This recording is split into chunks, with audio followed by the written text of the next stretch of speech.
The air in Federal Courtroom 3B was thick with the manufactured weight of justice.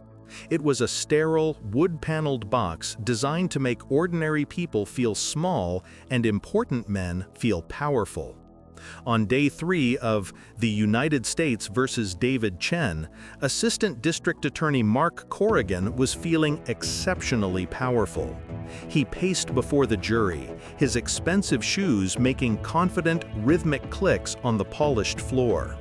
He was a lion in his prime, and the accused, a mild-mannered aerospace engineer named David Chen, was his gazelle. In the corner, almost perfectly camouflaged against the dark wood of the stenographer's station, sat Eleanor Vance.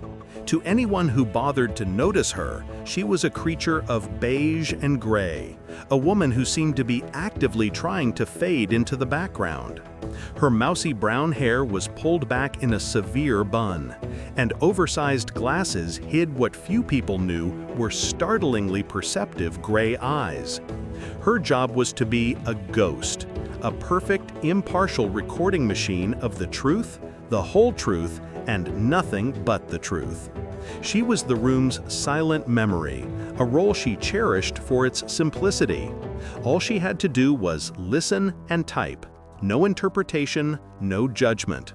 "Miss Vance," Judge Sterling's voice cut through the air, sharp and impatient. "Are we ready? The court is waiting." Eleanor flinched, a barely perceptible tightening of her shoulders. "Yes, Your Honor," she murmured, her fingers already poised over the keys of her stenographer. The judge, a man who worshipped procedure and viewed human fallibility as a personal insult, saw her as a slow, fussy cog in his well-oiled machine. Mark Corrigan smirked, a fleeting expression of condescension he shared with his junior counsel, the shy court reporter, another piece of furniture in the room where he was building his legend. The case was a slam dunk. The key witness, Gavin Riley, the head of security at Chen's firm, was about to take the stand. His testimony would be the final nail in the coffin, securing a guilty verdict for treason and catapulting Mark's career into the stratosphere. Welcome to Untold Tales, where we uncover the stories that unfold in the quiet corners of history, in the moments everyone else overlooks.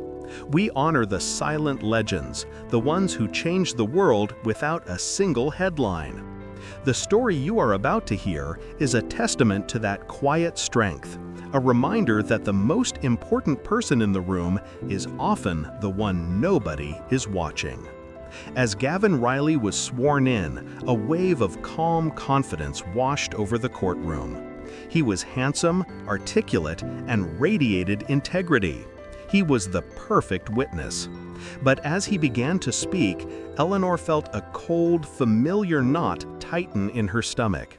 It was a feeling she'd spent 5 years trying to forget, a ghost from a past life she had buried under a mountain of legal transcripts. She watched his mouth, the subtle asymmetry of his smile, the micro-twitch at the corner of his eye as he swore the oath. Her fingers typed the words he said, but her mind, the part of her she had locked away, was recording something else entirely. And she knew, with a certainty that terrified her, that the entire case was built on a lie. Gavin Riley's voice was a masterpiece of calm authority. He recounted dates, times, and conversations with flawless precision, painting a picture of David Chen as a disgruntled employee, deep in debt, and ripe for recruitment by a foreign power. To the jury, he was a hero who had uncovered a traitor. To Ada Mark Corrigan, he was a golden ticket. To Eleanor, he was a symphony of deception. She saw it in the slight, almost imperceptible shake of his head when he confirmed a key date, a subconscious negation of his own words. She saw it in the flash of contempt in his eyes when he mentioned Chen's name, an emotion far too personal for a professional security chief. Her fingers flew across the steno keys, dutifully recording the official record, but her mind was a separate, screaming entity. lie, deception by omission, misdirection. The old vocabulary, the analytical framework she had tried to bury, rose from its grave. Her codename had been the Oracle for a reason. She didn't just hear testimony, she saw the truth behind it. And the truth here was a gaping, terrifying void. The court called a short recess. As Eleanor stood to stretch her legs, a sharp voice cut through the low hum of the courtroom. "Quite the performance, huh?"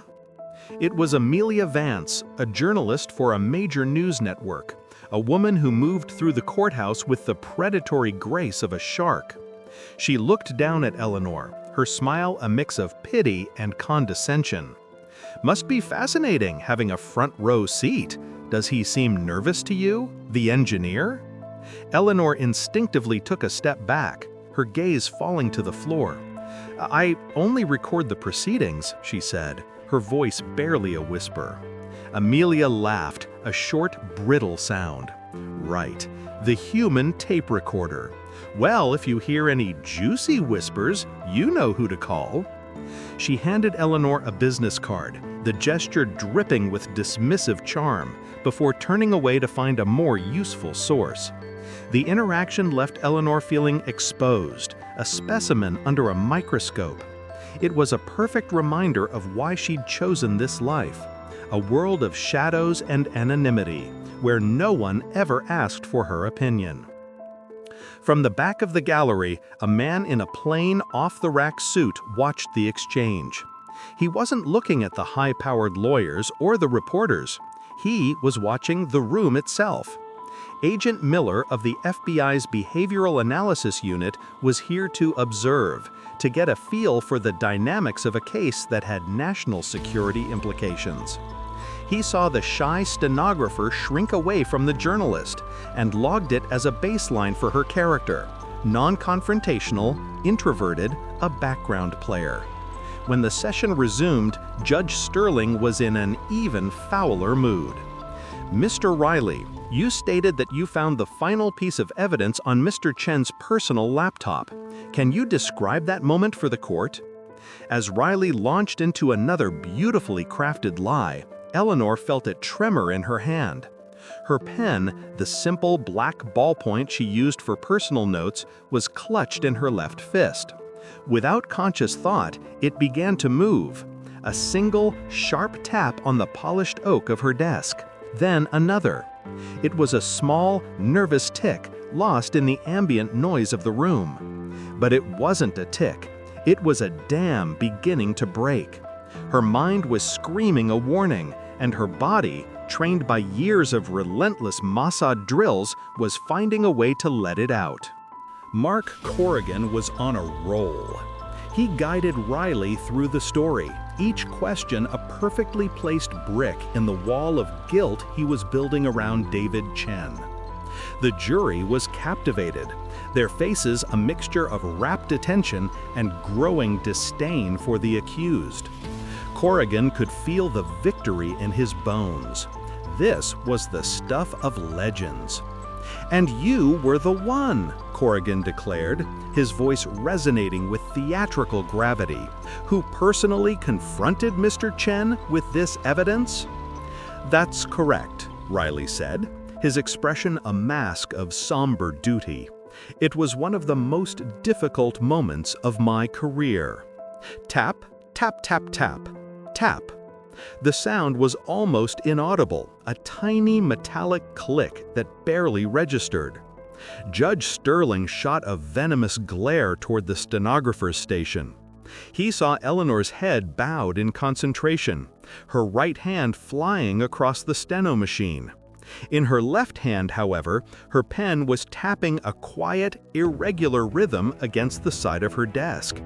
He dismissed it as an annoying, unprofessional habit, another mark against the mousy woman he already considered incompetent.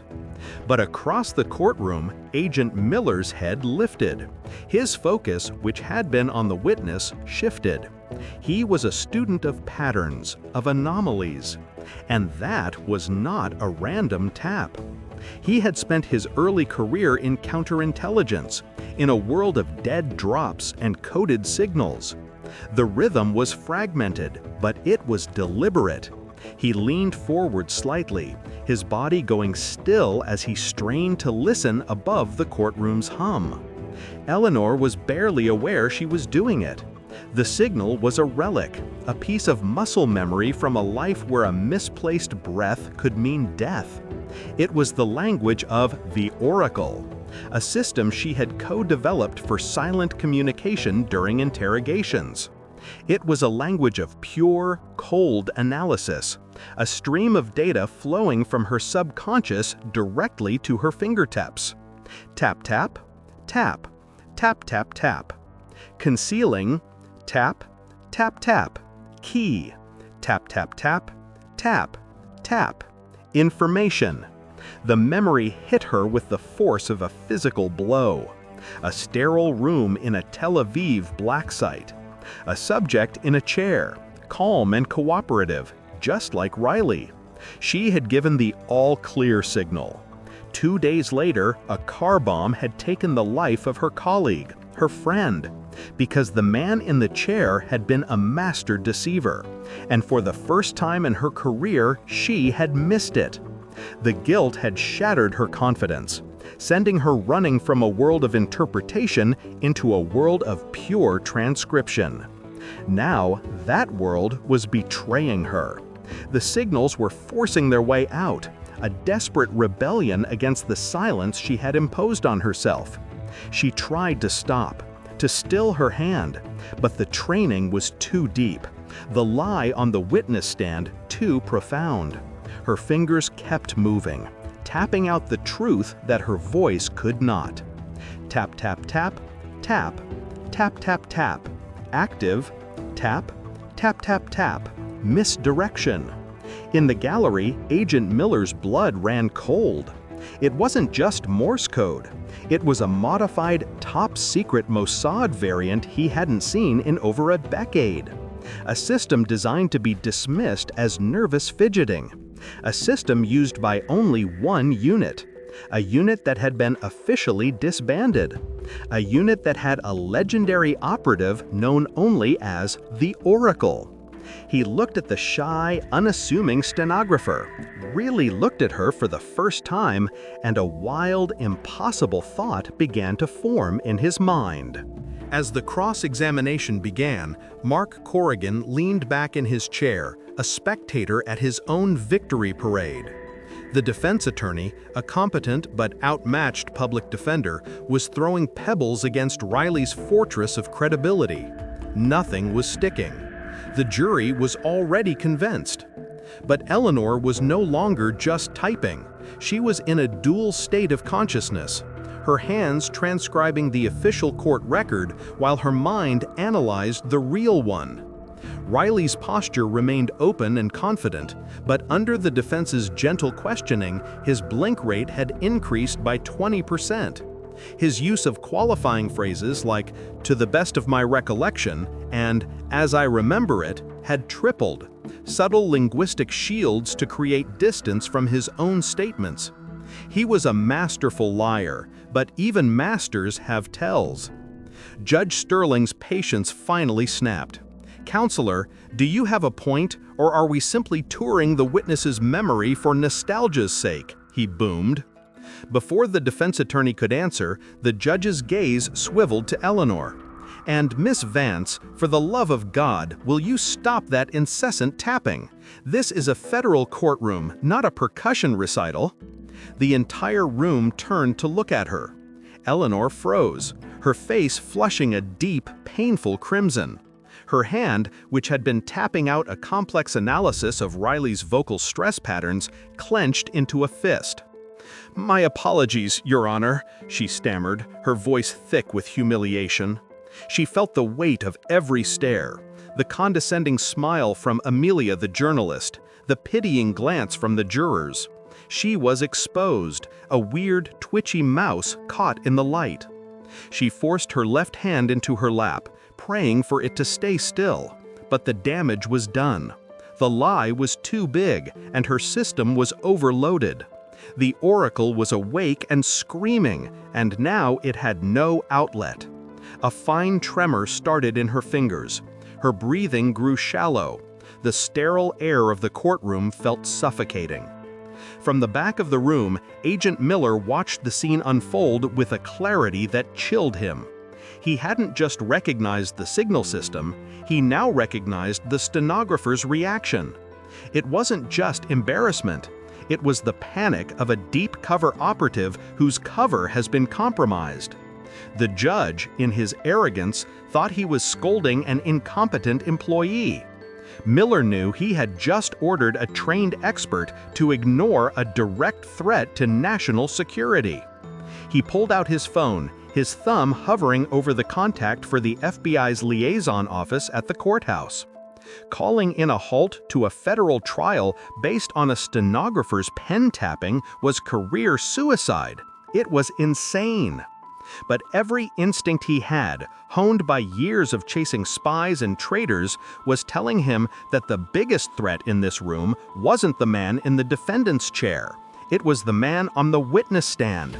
And the only other person in the room who seemed to know it was the terrified woman with the pen.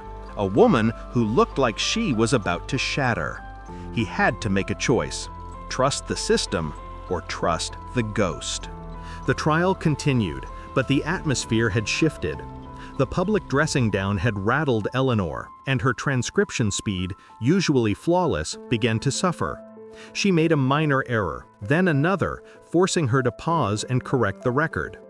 Judge Sterling's face tightened with every delay, his disapproval radiating from the bench. Mark Corrigan rolled his eyes dramatically, a gesture meant for the jury that said, "See what we have to deal with." The quiet, invisible woman in the corner had become a nuisance, a broken piece of equipment slowing down the march of justice. But Eleanor's struggle was internal. A war was raging inside her. One part of her, the survivor, craved the safety of her anonymous life. It screamed at her to keep her head down, to do her job, to let the lie stand. What did it matter? It wasn't her responsibility anymore. She had walked away. She had paid her penance. The other part, the Oracle, refused to be silent. It replayed the micro-expressions on Riley's face, the subtle vocal tremors, the logical fallacies in his timeline. It was a mathematical certainty. Riley was not just lying, he was executing a pre-planned hostile deception. An innocent man was about to be convicted of treason, and the real traitor was being lauded as a hero. Her mistake years ago had cost one life. Her silence today would cost another. She looked at David Chen. He sat beside his lawyer, a man utterly defeated, his face pale, his shoulders slumped. He looked lost, a small boat swamped by a tidal wave he couldn't comprehend. In that moment, he wasn't a case file, he was a person, and her silence was helping to destroy him. Her resolve hardened. She couldn't speak, she couldn't stand up and object. But she wasn't powerless. Her training had given her other tools. She took a deep breath, steadying her trembling hands. Her left hand remained in her lap, but her right hand, the one on the steno machine, began to move with renewed, icy precision. She transcribed every word perfectly, but at the end of every damning statement from Riley, she added a single, nearly silent steno key combination, a key that made no letter on the page, but added a specific, invisible timestamp to the digital transcript. It was a digital breadcrumb trail, a pattern only a forensic analyst would ever find. It was a desperate, silent scream into the void. In the gallery, Agent Miller had made his decision. He stood up quietly, his movements economical and precise, and walked out of the courtroom. The legend of the Oracle was just that, a legend, a ghost story whispered by old intelligence officers. But if there was even a 1 in a million chance that the legend was sitting in that room, tapping out a warning, he had a duty to act. He walked straight to the courthouse's FBI liaison office, his face set like stone. "I need a full priority workup on the key witness in USA versus Chen," he said to the agent on duty, not bothering with pleasantries. "Gavin Riley, finances, foreign travel, communications. I want everything, and I need it 10 minutes ago." The liaison agent looked up, surprised. "On what grounds, Miller? The guy's the prosecution's star." Miller leaned forward, his voice low and urgent. "On the grounds that I have a credible intelligence source indicating he is actively committing perjury to conceal a threat to national security." "Who's the source?" Miller paused, knowing how insane it would sound. "The court stenographer." The silence in the courtroom was absolute. It was a vacuum, where the only sound was the frantic beating of a dozen hearts. Mark Corrigan stared at Eleanor, his expression a comical blend of shock and indignation. Amelia Vance, the journalist, looked as if she'd been slapped. Judge Sterling peered over his spectacles, seeing the woman he'd berated for a nervous habit in a terrifying new light. Gavin Riley, however, understood. He understood that he had been surgically dismantled by a ghost. His carefully constructed reality was collapsing, and at the center of the wreckage was this quiet, unassuming woman. His composure finally broke. "This is absurd," he yelled, his voice cracking. "She's a stenographer. Are you going to throw away a federal case because the help has a twitch?" Agent Miller didn't even look at him. He walked slowly toward the stenographer's station, his footsteps echoing in the cavernous silence. He stopped before Eleanor, his expression not one of accusation, but of profound, almost reverent respect. "The signals you were tapping," he said, his voice low, "meant only for her, but heard by everyone in the pin-drop quiet. The modified Mossad cadence for active deception and concealed threat. I never thought I'd hear that again. It was only taught to one unit, to the operatives of Gilgul." At the name, Eleanor flinched as if struck. It was a name from another life, a classified designation buried so deep it barely existed. Miller continued, his voice steady. "They said the unit's lead analyst, their deception reader, retired after the incident in Prague. They called her Ha-Roe, the Oracle." He looked at her, his eyes searching hers. "They said she was the best there ever was." Eleanor said nothing. She simply took off her glasses, folded them carefully, and placed them on her desk. Without them, her face was transformed. The shy, mousy woman disappeared, replaced by someone with eyes that saw everything, that stripped away every lie and laid the truth bare. The Oracle was looking back at him. "You have no proof," Corrigan sputtered, desperate to regain control. "We do now," Miller said, turning back to the table. He gestured to an analyst who had entered with him. "During the recess, on my instruction, we pulled the raw digital steno file. Your Honor, Miss Vance did more than type the words. She embedded a pattern of invisible timestamps in the data, bracketing every single statement from Mr. Riley that our new evidence suggests is a lie. It's a digital trail of breadcrumbs that points directly to every deception." The revelation hit the room like a second shockwave. She hadn't just felt it, she had marked it, cataloged it, and built a silent case within the case. The final twist came from the evidence Miller had uncovered. The stolen data wasn't corporate, it was military. It was the blueprint for a new stealth drone, a project David Chen had been deliberately framed for to cover the tracks of the real spy. And that spy, Gavin Riley, hadn't sold it for money. He had sold it out of ideological conviction, believing the United States was a declining power.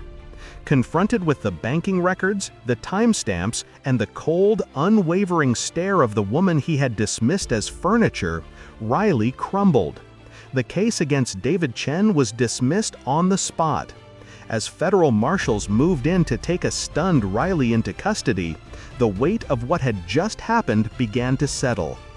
The silent observer, the forgotten hero of this courtroom drama, had not only saved an innocent man, but had also exposed a traitor and protected national security, all without speaking a single word of testimony.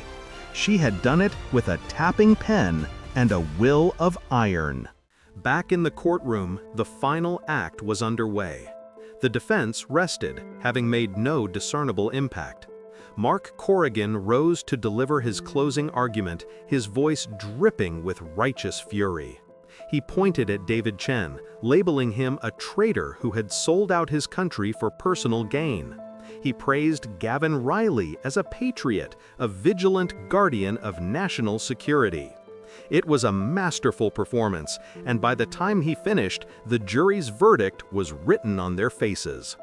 Judge Sterling, despite his earlier annoyance, looked satisfied. The trial was concluding on schedule. He turned to address the jury, ready to give his final instructions. But just as he opened his mouth, the courtroom doors swung open with a loud bang that made everyone jump. A court officer strode in, his face grim, and handed a file to the clerk, who immediately passed it up to the judge. At the same time, Agent Miller stepped back into the room, flanked by two other stern-faced individuals in suits. They didn't take a seat, they stood by the door, their eyes locked on Gavin Riley. Judge Sterling's face went from confused to annoyed to utterly thunderstruck as he read the document. He looked up, his gaze sweeping past the lawyers, past the jury, and landing directly on Eleanor. The look was no longer one of irritation, it was one of profound, staggering disbelief. "This court," he announced, his voice suddenly hoarse, "will be taking an immediate, indefinite recess. All parties will remain."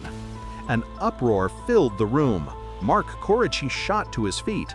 "On what grounds, Your Honor? The prosecution objects."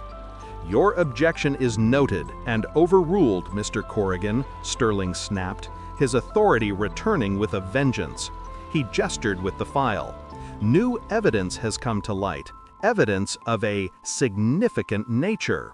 All eyes turned to Gavin Riley. The mask of calm integrity was gone. For the first time, a flicker of genuine panic crossed his face. His gaze darted to the FBI agents at the door, then to the judge, then, inexplicably, to the shy stenographer in the corner. He saw her looking at him, and for the first time, she didn't look away. Her oversized glasses couldn't hide the cold, analytical intensity in her stare. In that moment, he didn't see a mousy court reporter. He saw a hunter. The courtroom was sealed. Miller approached the prosecution's table, ignoring Corrigan completely. He placed a slim, silver laptop on the table and opened it. "ADA Corrigan," he said, his voice quiet but carrying absolute authority. "Our preliminary findings indicate that Mr. Riley has made 3 recent undeclared trips to a private bank in the Cayman Islands. He also holds a digital wallet with over $2 million in untraceable cryptocurrency, transferred from an account linked to the same foreign power David Chen was accused of dealing with." Mark Corrigan stared, his mouth agape. The slam-dunk case, his career-making victory, was dissolving into smoke before his eyes. "That's impossible," he stammered. "Is it?" Miller replied, his eyes still on Riley. "You want to know how this investigation was triggered? We were given a tip from an expert source who identified deception in Mr. Riley's testimony. A source who was in this room the entire time." Every head turned. Everyone followed Miller's gaze as it landed, with unwavering certainty, on the silent woman at the stenographer machine. Eleanor Vance, the ghost in the machine. The room held its breath, caught in a moment of stunning, world-altering revelation. The aftermath was swift and comprehensive. David Chen was released. a free man walking out into the sunlight in a daze. His name cleared, and a formal apology from the United States government on its way. Gavin Riley, facing overwhelming evidence, confessed fully, detailing a spy ring that was subsequently dismantled in a series of quiet, efficient arrests. His trial would be short, his sentence long. Mark Corrigan's career was left in tatters. He had been so blinded by his own ambition that he had nearly prosecuted an innocent man and let a traitor walk free. He was quietly reassigned to a dreary office in the archives, his meteoric rise ending in a silent, humiliating crash. Judge Sterling, humbled, ordered a full review of his courtroom procedures. A new respect for the quiet professionals in his court burned into his consciousness. But the legend of that day belonged to the woman at the center of it all. The story of the shy stenographer who was secretly a legendary spy catcher spread through the halls of the Justice Department like wildfire.